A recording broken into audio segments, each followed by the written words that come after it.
My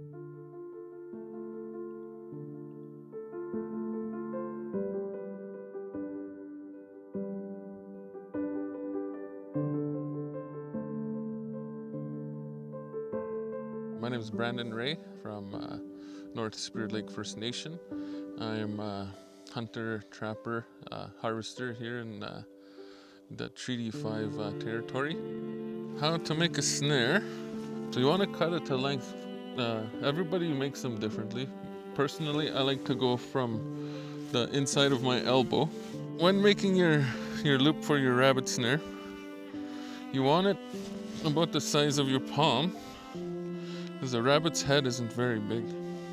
So you would make your snare like this. So you go to where your rabbit trail is, and you anchor this to a branch or a tree or wherever.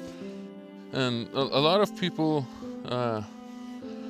when snaring, they will rub their snare wire on any of the trees that are in the area that you're snaring, so that you don't get the brass scent left on the snare wire.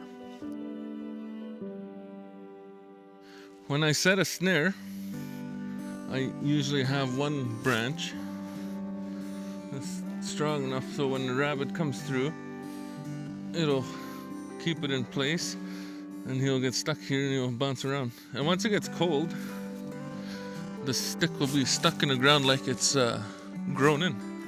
You want to make a gate, so when the rabbit comes, there's not a big open space here for him to run around this way, go back through this way. It kind of guides him into where you have your snare so it doesn't miss. We also put the chin lifter underneath the snare so that when the rabbit is come running through, he sees it and he'll lift his chin up into the snare. You want to check your snares every day, preferably early morning before all the daylight animals are out and about. This is a bundle of snare wire that people use when they go rabbit snaring. It consists of a piece of rope, small rope, and with knots in there that have your snare wire attached. And people wear this. Some will wear it over the shoulder when they're walking in the woods, so that it's easy to pull out when you're setting your snare. Another style that I use actually is just a bundled snare wire.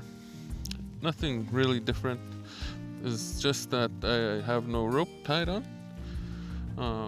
This I roll up, oftentimes into the shape of the loop, so that when I put it together, it'll automatically spring to the size of the snare, the loop. In recent years, we've noticed a decline in the rabbit activity in the area.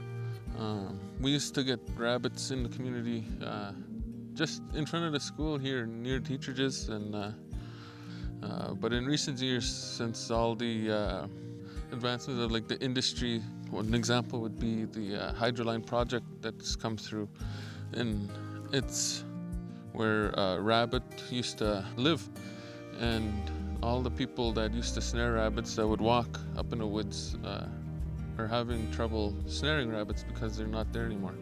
All the land clearing that's going on with the hydroline project affects snaring rabbits and harvesting rabbits. Thanks for watching the video, listening to my style of rabbit snaring. Everyone has their own styles, and this is only one style of snaring in all of Canada.